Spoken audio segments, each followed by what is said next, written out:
I'm so glad you're here. Let's start. Well, here we are. How are you? People are here already. I hope you have your adult beverage. This is Virtual Halston, episode 2. You know, we originally decided to have a half-hour show, and people demanded we expand the format last week on our launch, which thousands of people watched. We were very excited about that. So we're now expanded. So it's a lot longer. So it's going to be a loosey-goosey hour. I hope you're all with us. We have a great show. But before we start, I would like to remember the incredible AIDS activist and great writer of The Normal Heart, Larry Kramer, who passed away recently at the age of 84. The last time I saw Larry was at the New York Public Library. Bill Goldstein, who's a friend of mine from the New York Times, was interviewing Larry, and it was a really magical night. And he got the incredible standing ovation that he, in fact, deserves. So, and of course, I want to do a little shout out to Bill because he and his partner Blake are celebrating 24 years together, and they're watching Virtual Halston. And they haven't killed each other yet. My cats are practically dead from this pandemic, but they're still together and still in love, and I think they're enjoying. So there you have it. And of course, I want to say hello to our indefatigable and the busiest man in show business. Let's bring him on, my producer. Where is he, Jim Caruso? Julie Lynn, you sound more like Julie Lynn than ever. You are uber Julie today. Well, you know, I'm a Long Island girl. What can I say? Evidently. Oh, Yeah, I thought you were British. I thought you were British. Yes, I've tried to take the Long Island out of me. And it was funny because my husband, whenever we would be on the Long Island Railroad visiting my parents, you know, I would start off by saying, darling, here we are. Let's sit over here. And then by the time we got off the train, it was like, oh, there they are. They're over there. They're going to pick us up. Yeah. And Ralph was horrified that he had, like, who are you? You're scaring me, and you're the nanny now. Like you're the Long Island Sound. Yeah, I am the Long Island Sound. Somebody used that as who did that? Yeah, no, there was actually a song called The Long Island Sound, and it was written for me. Oh, well, that's why I know and it was an event that you hosted many, many years ago. Well, there you go. Yeah, that's why it sounds familiar. That's why, yes. Now, well, congratulations. Darling, no, I have to congratulate you on your first show last week with the brilliant Mario Cantone. It was such a good show. Thousands and thousands of people watched you. And what was so wonderful is how generous they were. You know, we're doing this so that we can bring laughter and entertainment to people. But it's also because we want to raise money for the Pulmonary Fibrosis Foundation, which is the charity I work with. And it was that disease that my husband ultimately passed away from. And a lot of people in the Broadway community actually do have pulmonary fibrosis. And it's, of course, terrible underlying condition. And one of the dressers at Phantom of the Opera passed away from COVID-19, but she also had PF, Jennifer Robin Arnold, wonderful, wonderful girl.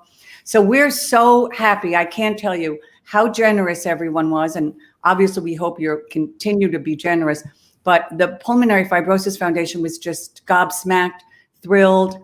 I'll be able to send them a wonderful check. And it really goes to the patients and the caregivers. So that's a wonderful thing. And there you are. And now, Jim, you are the busiest man in show business. And you had the pajama cast party, which is a phenomenon. It really is a phenomenon. And Betty Lynn Buckley was on. Yes, she was our guest. One of my favorites. One of 7 guests on Monday night. We do this, you know, I do cast party at Birdland every Monday. Right. But since that club has been shuttered because of the global pandemic. The global. It's not just. I'm sorry. I'm sorry I made you say that again. We've been taking it to YouTube. It's called Pajama Cast Party. I have 7 fantastic guests every week. Betty Lynn Buckley was a wonderful guest this last week. She sang a beautiful Stephen Schwartz song, and she wore pajamas. She wore red pajamas. I think she did that in French. Was it in French? Oui. So yeah. she was delightful, and Yes. we had great guests. So that was really fun. And it's been such a joy to do. And you gave yourself, I think you did something with your hair. Oh, please. I mean, I haven't had a haircut for now 2.5 months, 3 months. So I went to Dwayne Reed and I bought clippers. And I stared at the clippers for like a week. I was so frightened, but I did it yesterday. It had gotten so, well, it had gotten so big. It was like Shirley Jones on heroin or something. So I trimmed a little bit, very carefully. So I wouldn't look like, people were like, are they transitioning? Is this what's happening? And from what to what? Nobody could tell. But now it's sprayed so hard that it's gelled and nothing moves, but it makes the rest of me look very active. Dwayne Reed. Yeah, they have clippers. For those of you who are not from New York, Dwayne Reed is like what, CVS, Rite Aid. And it's on every corner. It's on every corner, like a Starbucks. That's right. And they've been open the whole time during the global pandemic. Dwayne Reed has been there for us, I have to say. So thank you. They have been. They have been. Now, you know what I did today, Jim? Yes. I took a core class with Celeste Carlucci. She has this fantastic, I'm telling you, Celeste Carlucci, she's a friend. She has this incredible thing called Fall, Stop, Move, Strong. And dare I say, it's for the older set so that we don't lose our balance and that we remain strong. And it is a fantastic class. And some of the members of the class, Roz, I think is watching. She said she was going to watch. So I'm just doing a shout out to them. And I took this core class because, my core is rotten. I have to strengthen the core. Are you rotten to the core? You're rotten to the core. I'm rotten to the core. You're always in very good shape, though, Julie. Well, I here's the thing. I'm tall and I'm thin, but I'm not strong. I need to be strong. So I'm taking, I'm lifting weights, except I don't use weights. I use candlesticks. I worked out today with my trainer, and he, on the phone, FaceTime, had it in the living room, and he had me lifting Avedon books. Okay, that I love. I love that. The visual is fantastic. At some point I'll have, and I'm going to bring her on in a minute. I had my photo taken by Richard Avedon when I did Gypsy. That's right. And it's one of the greatest. It's probably more valuable than my whole co-op. It's fantastic.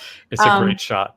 Now, darling, let's talk about our tech director. We're going to bring her on because she really makes the magic happen. Ruby Lochner, where are you? Hello, Julie. Ruby, do you have an announcement for us? Do I have an announcement? Ruby works more than anybody in the world. Yes, everyone's hiring Ruby. Yeah, it's been crazy. And I was telling you both over the phone yesterday that I actually, I'm one to say when doors are opening, don't say no and don't let them close. So I actually that's my dating life before.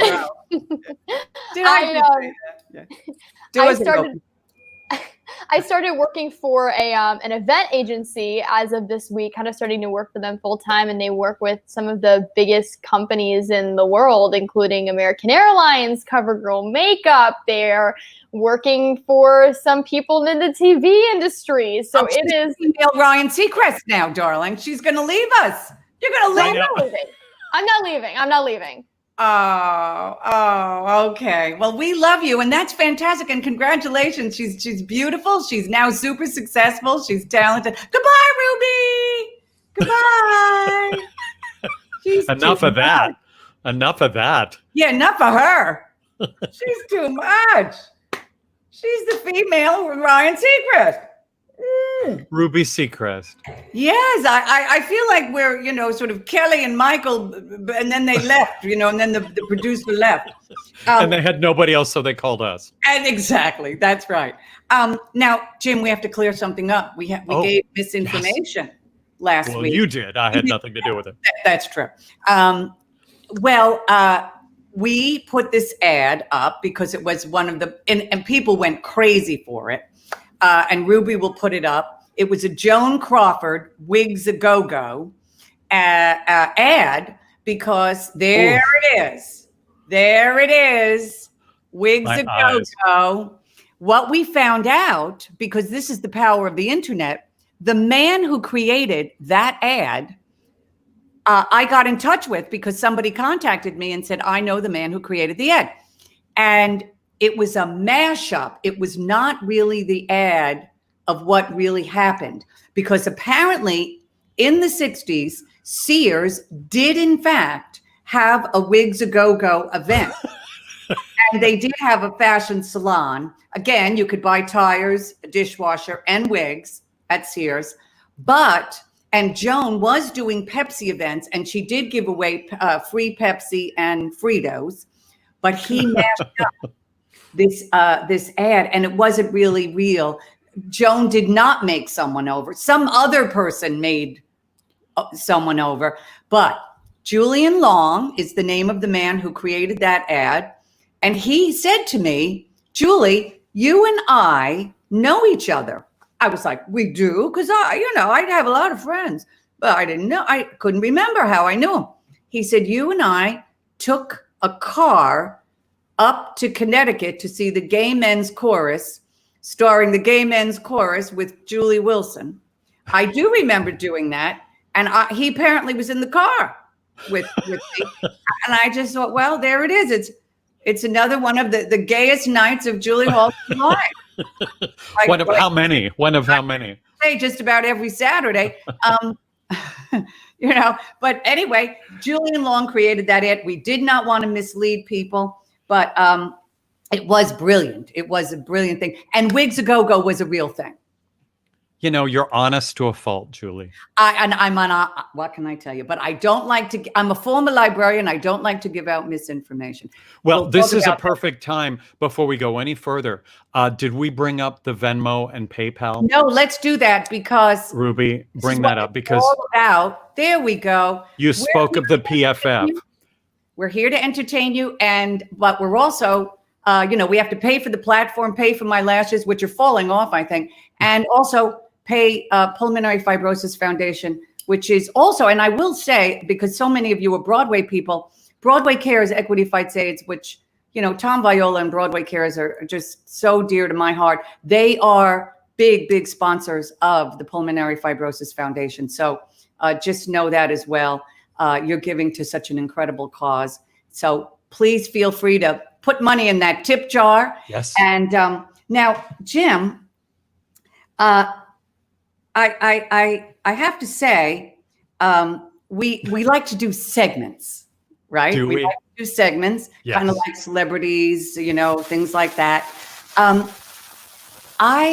My friend Neil in Boston found these items, and he gave them to us, and I thought I'd share them with this with the audience. Because my husband had a folder called Gifts I Don't Want.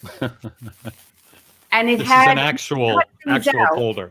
Yes, a folder, like martini glasses in the shape of a sombrero with rope around the glass. They were the ugliest and weirdest things you'd ever seen. But he had a folder called Gifts I Don't Want. And I thought maybe we should share some of these with our audience tonight. Gifts I Don't Want. And one of them is a piece of jewelry, I think. There it is. Oh. There it is. Wow. It's a clown brooch. Who came up with this? Who came up with this? If you created this, please contact us. We'll talk about it. I'm sure you were in a car with the creator at some point. Exactly, going to another gay men's chorus with me, Julie Halston. But see, what? Julie, there was a point in my life when I might have thought that was very attractive. Now, why do you say that? I don't even know if you know about this, but when I was a kid, when I was like in high school, and some of college, okay, I was a clown. I was Jimbo the Clown, entertaining and annoying children of all ages with magic, ventriloquism, and balloon animals. Okay, this is so disturbing. I understand. On so many levels. I think Ruby has a picture, and this is just, I know you have not seen this. I've never seen this. And the audience is seeing this at the same time. So, Ruby, bring it on up. Oh! Oh! Oh! Oh! Oh! Oh, Jim. That's a cute clown. No, it's not. It's a... It's like Boy George on heroin. Oh, Look, there I am with Santa Claus. What's cuter than that? No. It's now, to me, now you look like Michael Jackson. I don't know. There's something so disturbing. And why are you with Santa? Because we worked together. Scariest. We worked together. We were friends. We hung. Doesn't it look like, I don't know, Michael, George, what's his name? Lee Bowery and Boy George on. They weren't even born yet. I know they weren't, but. I was like a freshman in college. Listen, I made money doing this, but then I got out of that and got into cabaret because I wanted to see how little money I could make without making balloon animals. It's true. It's true. You as a cabaret superstar and now. Are you a good ventriloquist? And can you do something like that for us now? No. Okay. No. Somebody wants to know, what does a clown ask a what does a clown ask Santa for? Oh, well, we were working together. So it wasn't actually me sitting on his lap, you'll be happy to know. So we worked together in department stores, and it was a glamorous life I led. Yeah. You know what? It's a nightmare. That one more time, because people are saying it's a gay outtake from the Joker. Oh, I beg your pardon. It's true. I think it's great. It's true. No, wait, I want to see that one more time. Which one? The close-up? It so disturbs me. It's gender fluid. I'll say. It's very gender fluid. I remember one of the mothers telling me I was the best combination of Bozo and Joan Rivers she had ever seen. So I took that as a great compliment. Well, that is something. Wow. You're welcome, America. Okay, you're welcome. Now, wait, do we have any other you had another one. Items for the audience to see? Ruby might know. Yes. This is, I'm going to tell you what this is. It's a hand puppet of Dean Martin. Now, I don't really see Dean Martin now, and there are a lot of people out there who don't know who Dean Martin is. He was part of the Rat Pack, right? Frank Sinatra, Dean Martin, Jerry Lewis, Sammy Davis Jr. There are young people going, what, who, what? You'll just have to Google. I think it looks like Matt LeBlanc from Friends.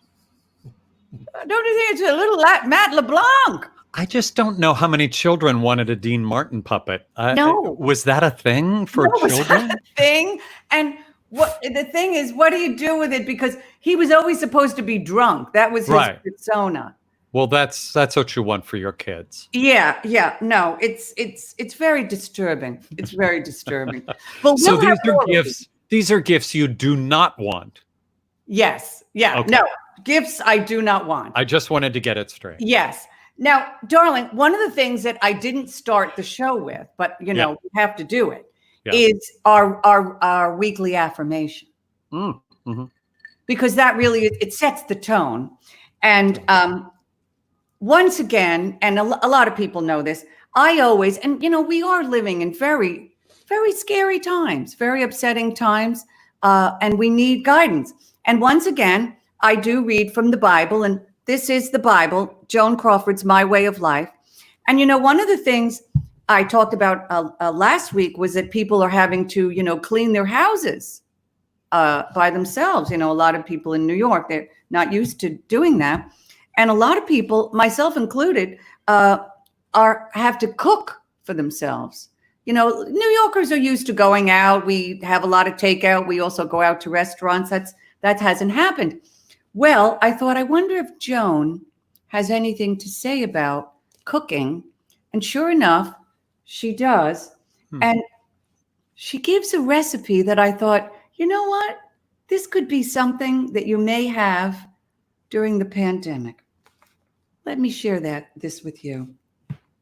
I must brag, finally, that I'm famous for my coleslaw. The basic ingredients are shaved cabbage, green peppers, pimento, and pineapple. Over this goes a dressing of mayonnaise, a liberal amount of dry mustard, prepared mustard, the juice of 6 lemons, olive oil, cider vinegar, hot peppers, and a magic mixture of spices and herbs that I buy from a restaurant in Hollywood called the Cock and Bull. So there you go. There you go. Doesn't that sound appetizing? It's the pineapple. Pimento, cabbage, hot peppers, mayonnaise. I'd rather kill myself. I'd rather just not eat. But I don't like weird things in coleslaw. Where's Jim Caruso? I'm here. I can't see you, darling. Oh, I'm so here. Ruby, I am here, aren't I? You are. Well, did I leave? Jim, on YouTube, you are a black screen.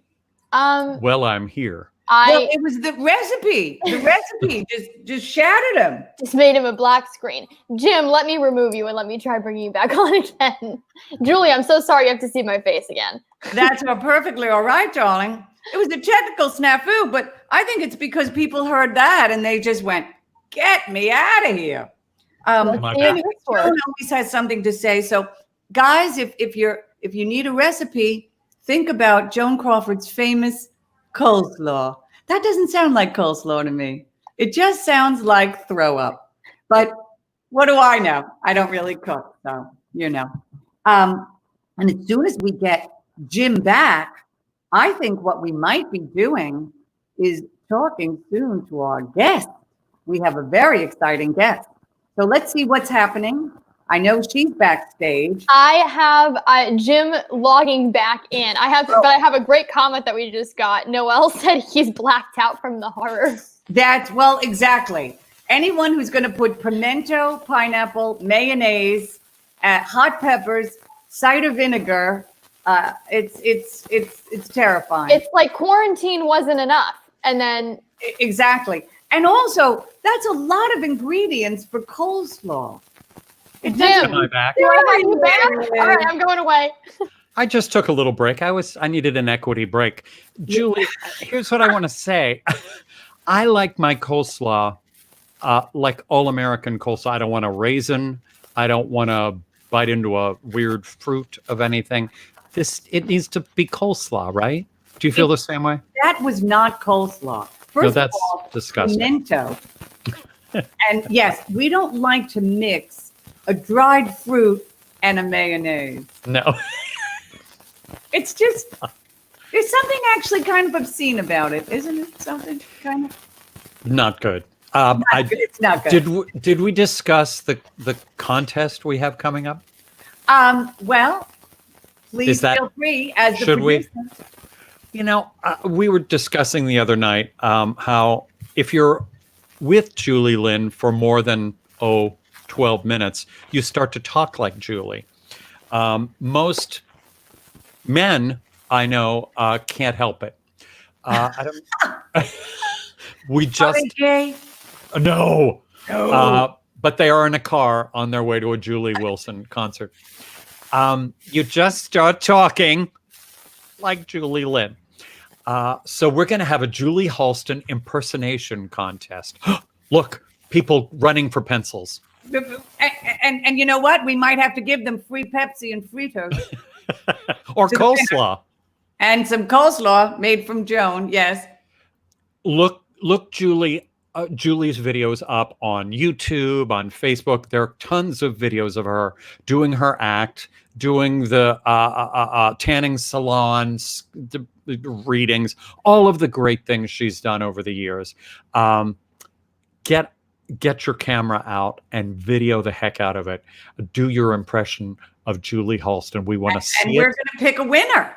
We're going to pick a winner. Now, wait, And are we going to pick prize- a winner, or will the audience pick a winner? Or should we have like a clap meter? Remember those kind of things, clap meters? Yes.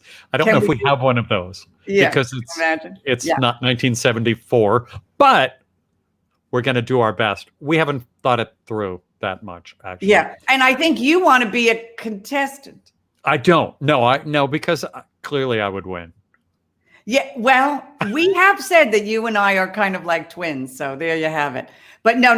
I think you have to recuse yourself. I beg your pardon. No, remember when our attorney, Mark Sendroff, walked into a party where we were both guests and he said, "Oh, look, they're the twins." And we both said in unison, "Thank you." We did. We took it as a compliment. No, it wasn't. He was a little horrified, and we couldn't have been more thrilled. We were thrilled.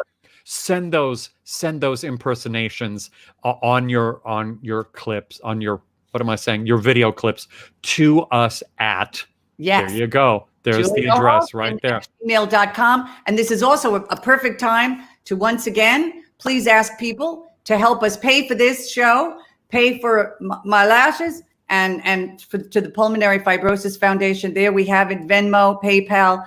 We're having such a good time doing this, and we want to entertain you. We want you to laugh.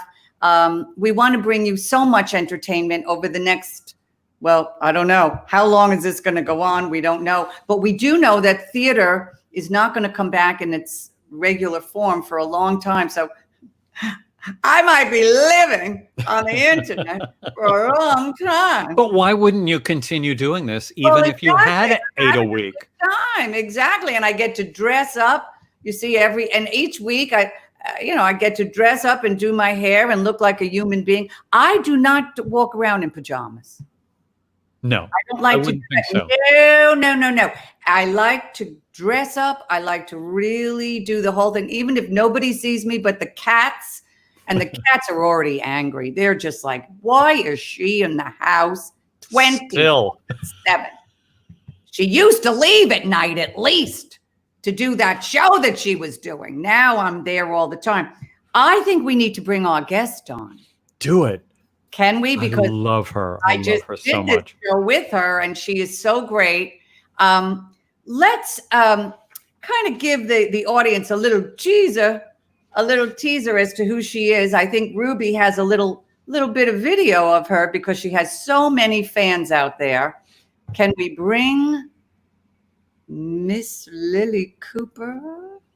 All you got inside and chop to the top, come on and keep it moving. Hey guys, welcome to Getting Cheeky. Here I am on my day off, riding on a horse and buggy. It's really the only way to get around town. I have some family in town this week, so stay tuned for Getting Cheeky. Roberto, to the Plaza Hotel. Hello, how are you? Right to the plaza. She is so adorable, and she's just fantastic. And she did those, and she really became like an internet sensation, Getting Cheeky. And I'm just so happy to have her. I just love her. I loved being with her on stage every night doing Tootsie. She's a Tony nominee. You know her from SpongeBob. You know her from Mac and Mabel. You know her from Tootsie.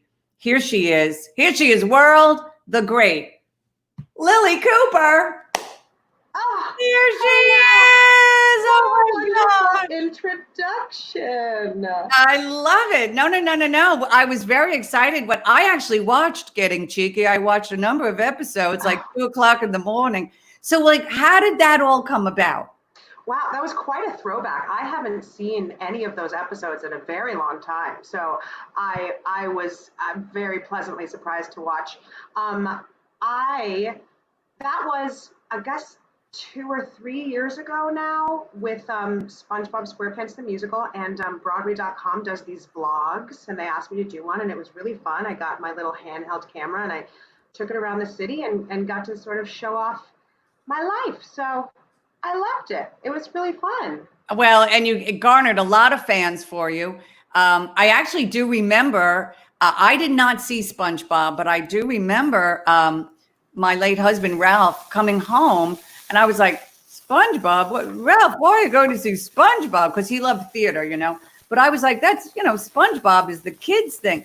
He came home, he raved about it. He loved it. He thought Ethan Slater was fantastic. He thought you were great. He loved the whole show. And Tina Landau was your director. She's so innovative and fantastic. She's Correct? a dream. She's a true dream to work with. She is an actor's director. She lets you come into the room and just create anything you want, and it was a magical experience. It was absolutely fabulous. Well, now wait, you played Squirrel. What does that mean? You came into it, do whatever you want. So imagine an audition where you come in and the director basically turns to you and says, all right, so the piano player is just going to play a little ditty, and why don't you show me a karate dance? And so I just had to improv a karate dance, and you know, it might be a little scary and intimidating at first, but then when you sort of let your guard down and let yourself be pretty goofy and silly, it was really fun. That was fun. Now, some people out there might know that you and I actually, in January, we closed the show Tootsie, which was, you know, a national tragedy, quite frankly. Truly. It really was. But we had so much fun. And I have so many Tootsie stories. I know you have Tootsie stories. Can we bring up that pretty picture of wonderful Lily Cooper in Tootsie? There she is. And here you are singing Gone, Gone, Gone. But you had to learn how to tap dance when you did Mac and Mabel. And what was that about? I mean, so I started out as a dancer when I was younger, and but I haven't done it really professionally. And so getting the opportunity to dance on stage for Mac and Mabel was so exciting, but I knew I had to brush up on it. So I decided to take a few tap classes, and I love that you just showed that picture because it reminds me of one of a very memorable tap class that I will truly never forget. Okay, so you know, the way that tap classes work is the teacher sort of teaches you a routine, and then they start the music and you do it to music. And so we learn a little bit of this routine, and the teacher goes over to the thing and is like, all right, let's start from the top. We're going to do it with music. And all of a sudden, everybody's like getting ready, getting into place. And all I hear is bum, bum, ba-da, bum, bum, ba-da, bum, bum, ba-da, bum. And I'm just like, that's oh my God, song. Is this really happening? I was in Tootsie at the time, and it was my act 2 number and this wasn't a musical theater tap class. This was just a regular tap class.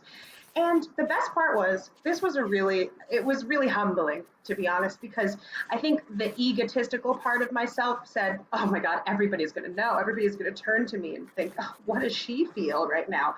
Not a single person knew who the hell I was in that class. And I ended up going up to the teacher afterward and was like, did you know that was my song? Did you know that was me? And she was like, no, I had no idea. Oh my God, I didn't even recognize you without your makeup on. Can we take a picture? She was very sweet. She loved the show. I find out the next day she posts the picture on Facebook. Ooh. And she tagged the wrong Black girl. Okay. Wow. I mean, you gotta laugh. Wow. Like, wait, what were you? Who were you? Carol White? Lily? What's going on? Who were you? Jeez Louise. I know, it's hilarious. That's terrifying. Well, that's a whole other show, actually. But I saw Mac and Mabel, and you just killed it. The tap was unbelievable. I think you had to learn it in 2 weeks. I, of course, have done many Broadway musicals, which is actually a sad state of Broadway because I don't sing or dance. I seem to get into musicals. It's a sad state. I don't know if they're high when they cast me, but I'm thrilled that they do. but that's okay. And we had a lot of fun with Tootsie. We really are very bonded. We're all still together.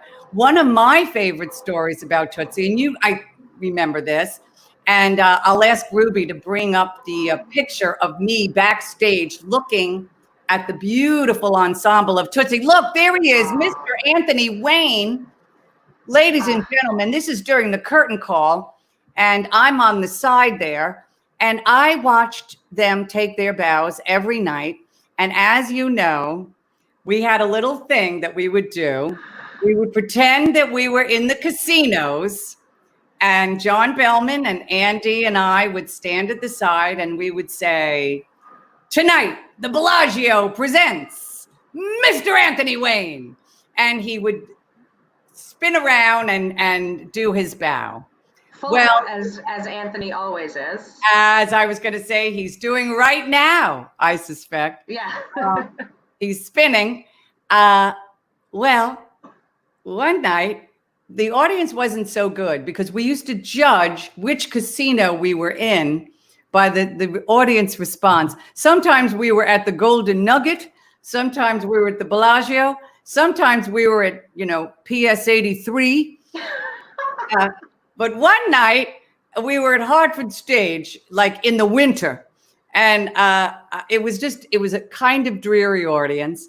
And I just went, "Tonight, live from Hartford Stage in the dead of winter, ladies and gentlemen, Mr. Anthony Wayne."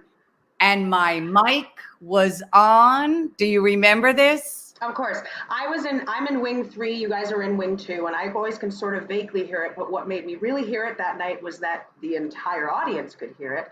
And I'm looking out on stage to see all of the ensemble just breaking terribly, not even attempting to keep it together. No, I literally had to go out and do a curtain call. I was almost crawling because I was laughing so hard.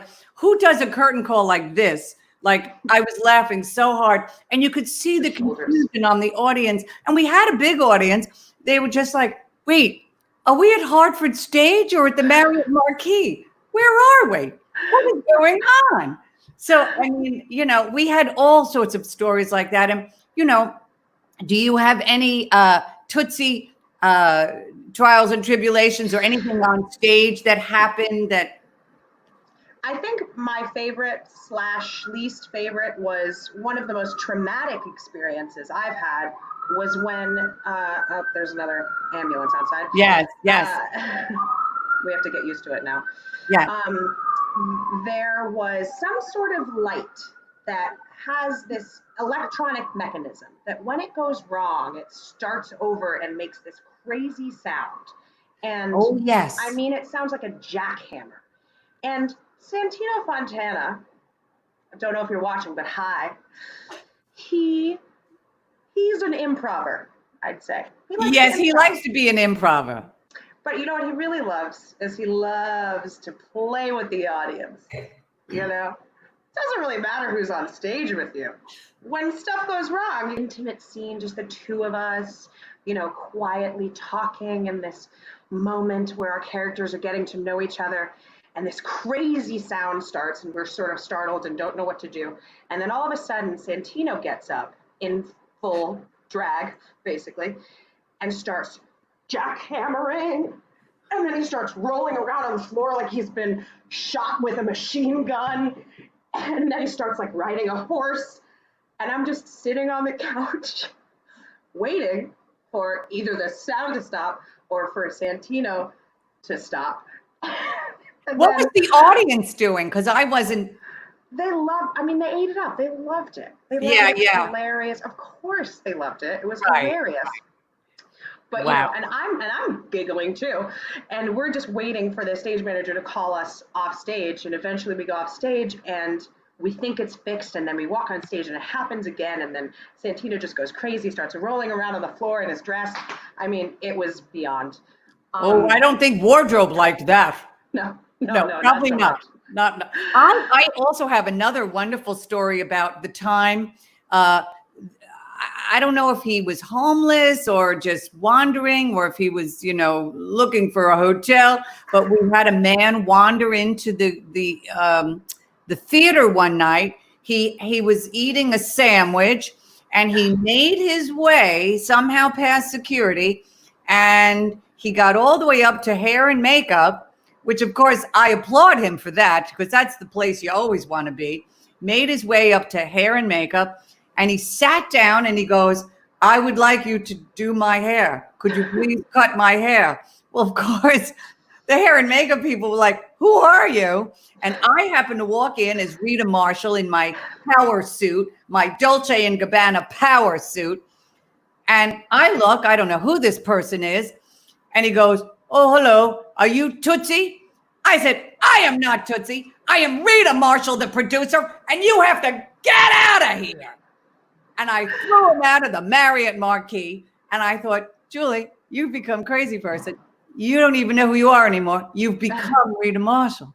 It was crazy. But you know what? It was a good thing. He left.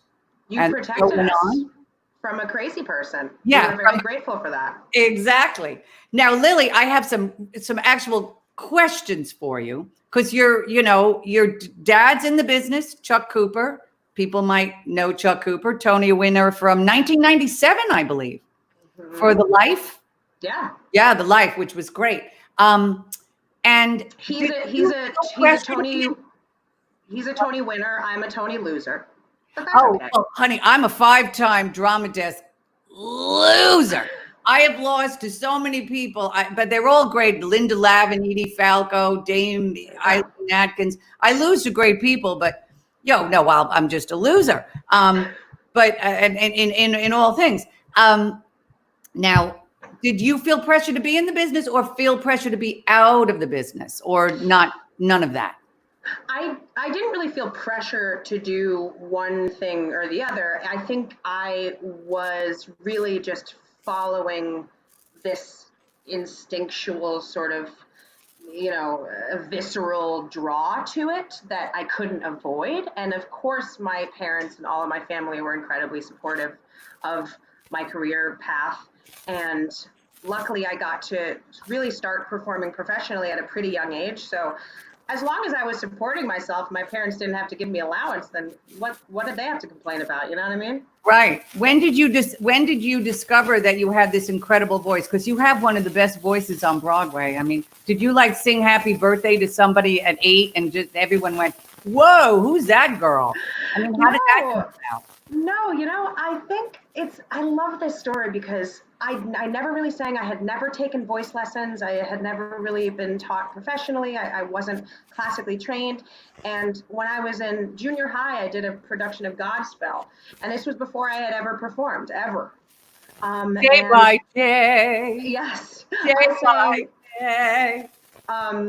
Love that show. I sang "Oh Bless the Lord My Soul." Yeah. And my parents, I remember my mom telling me afterwards, she was like, I didn't really know that you could sing because I'd never heard you sing. And then all of a sudden you're up there and you're singing this song. And I turned and I basically was like, oh, she's okay. She's pretty good. Like my parents were surprised. So after that, it was just sort of destiny, I guess. Did you ever take lessons? And not until college. Okay. And Yeah. where did you go to college? I went to Vassar. In Poughkeepsie. In Poughkeepsie. In Poughkeepsie. Poughkeepsie, Yes. New York. Yes. Vassar Yes. is the best thing about Poughkeepsie, I think. It is. It kind I of would is. agree. Yeah. They have some nice coffee houses. I've done shows there, at the Powerhouse, because Yeah. they have that wonderful New York film, and it's just fantastic. But sometimes it gets a little thin to do anything entertainment wise in Poughkeepsie. But there's some wonderful coffee places, and Vassar is a beautiful campus. Yeah. It's gorgeous. It's gorgeous. I studied film there. I was like a New York City kid. Like, you're a New Yorker. I was a New Yorker. And I think it was very jarring for me to go from being in the city to going to this tiny little town, this little bubble. Yes. And it was kind of a crazy transition because I had come from being in a Broadway show to going to college. Oh, for And goodness sake. that What, was was wild. there a typical kind of Vassar girl? Yeah. Yeah. What is that? Is it like Candice Bergen or something? Typical Vassar girl? All right, let's say she majors in art history, Yes. which is some people like to say is the housewife major. Yes. Okay. I'm gonna get reamed by Oh all no, of my you're all friends gonna right get now. good. That's okay, darling. It's virtual Halston. Yeah, You exactly. can only ream us virtually. A lot of my friends didn't know how to do their own laundry.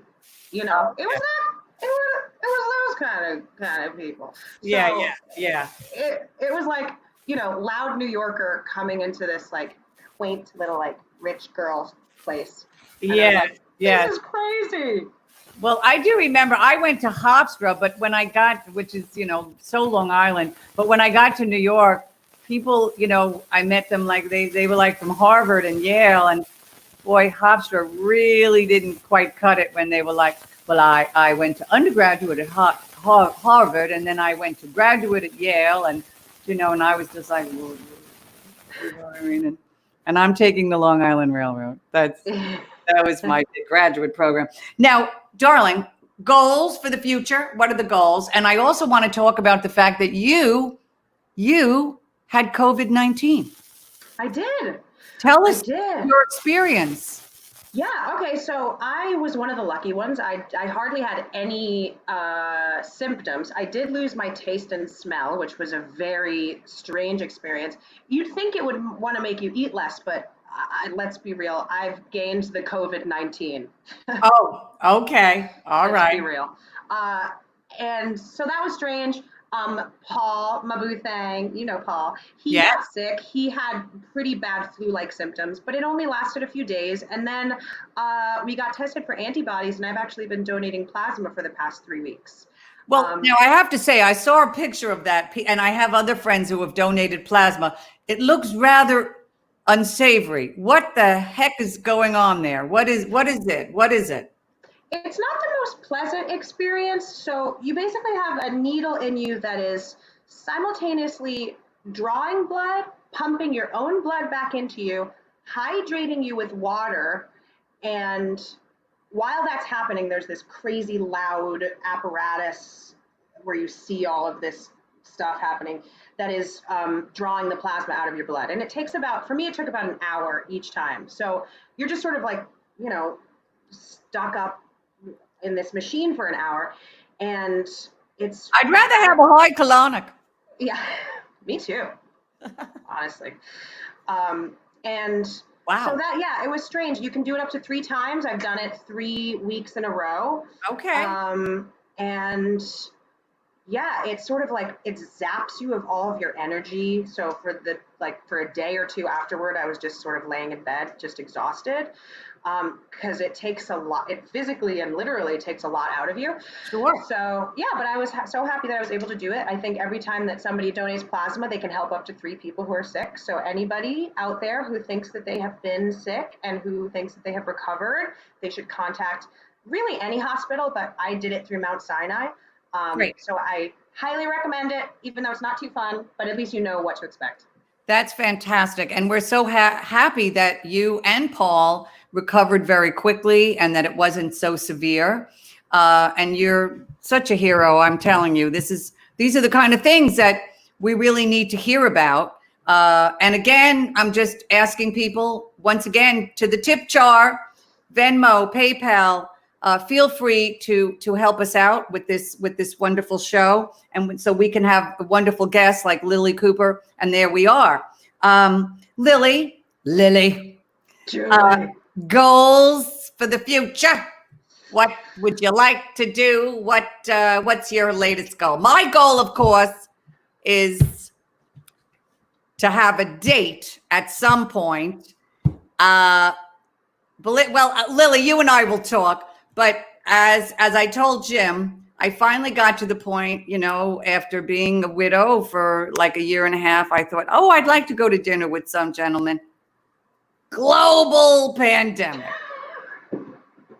Not even like only New York, only America. No, global. You can't have a date anywhere. Singapore, London, Malaysia, Belgium. You could even fly to Spain and find yourself. You can't do it. So that's my big goal, you know. But anyway, what are your goals? Because you're really a supernova. There's nothing that you can't do. But do you have any specific wishes or goals that you'd like to share with us? I want to be rich. No, I mean that, but I love theater. I love it so much. It fuels me. It makes me so happy. I've met some of my lifelong friends. I would really, really love to delve more into TV and film. I studied film in college, and so it feels sort of like coming full circle. I think, you know, babies in a family is kind of a somewhat short-term future goal. And yeah, I think sitting at home for a long time makes you think about a lot of things and question your own sanity. And so I think I just want to be fulfilled with myself. I want to be happy.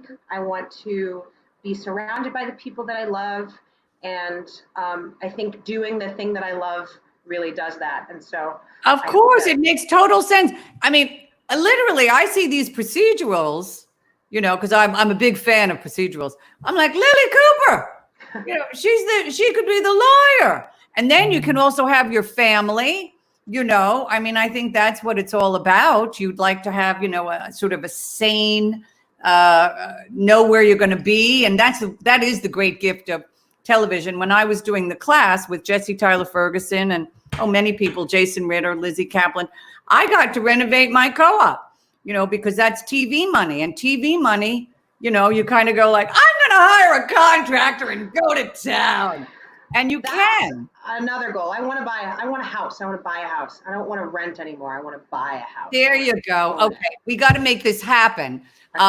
You know, now I can't put that into the Venmo and the PayPal, but let's get Lily Cooper a house and a family and a TV show. I see you on a procedural. Maybe I'm crazy, but ladies and gentlemen, the great Lily Cooper. I love having you. I love you. I used to love going into your dressing room. You have such exquisite taste.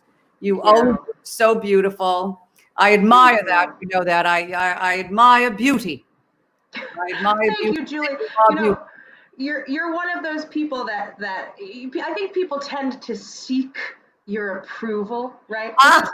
It's not the easiest thing to get. And once I'm very judgmental. You know that. Once I got it, I was very happy. But I think can I tell a quick story? Because I think one of my favorite stories about you was when you finally told me that you liked me, which was. You basically told me that when you heard I got cast in Tootsie, you were like, Lily Cooper, who is that? Who's Lily? And you came in, it's like, who is this? I don't know her. And then I sang and you were like, okay, all right. No, it's true. I'm very judgmental. I try not to be, but I am. It's just the way it is. But you know, I didn't know you. And also, you know what it is too, Lily? You're a woman of real gravitas. You come in, you take your time. You know, you're not a part of the sort of clown car that I am, you know, and that Jim Caruso, well, that's the scary clown. But, you know, you took your time, you have gravitas, you work your way into a character. It was so beautiful the way you did it. And I just admire you. And I admire you as a person and as a bit of a fashion icon because you have a great fashion sense. And also I love your voice. We at some point we gotta get like another album or something. Do you have any plans for that kind of thing? People have been asking me about it, especially during this time, because I think it's kind of the perfect time to start planning something. And I'm brainstorming. I'm thinking about it. Okay. Well, I say don't wait too long, girl. Okay. All right. Well, darlings, it's almost an hour. Wow. Let's bring Jim back into the fold, and we have to say there he is. You learned a lot about Lily Cooper, didn't you? I feel like I'm I'm at the next table of Joe Allen, and I'm overhearing this fantastic conversation with two cool girls. It's well, so great. And Lily, you have to be on TV. My gosh. Yeah, no, it's kind of crazy. Let's just tell all the casting. Let's put it out there. Yeah, We're let's putting just it put out it out there. Yeah. And just send me a check. I don't need to do anything. Just send me a check and you know, and get me a new, you know, whatever.